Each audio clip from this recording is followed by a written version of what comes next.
Sydänhätätilanteessa nopea toiminta voi pelastaa ihmishengen. Näin käytät sydäniskuria.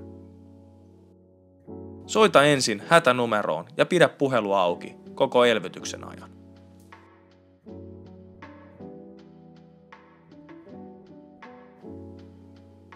Vaihe 1. Käynnistä laite. Se antaa selkeät, vaiheittaiset ääniohjeet. Laite kunnossa. Vaihe 2. Aseta elektrodityynyt paljaalle rinnalle tyynyjen kuvan mukaisesti.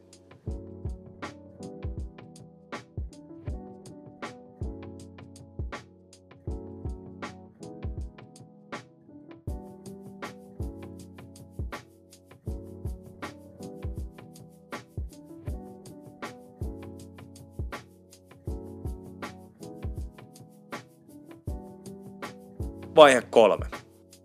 Analysoidaan ja ladataan. Laite analysoi automaattisesti sydämen rytmin. Älä koske potilaaseen tämän prosessin aikana. Vaihe 4. Jos iskua tarvitaan, laite kehottaa sinua painamaan iskupainiketta. Iskua suositellaan.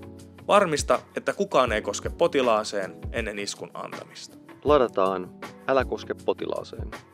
Paina vilkkuvaa iskupainiketta nyt.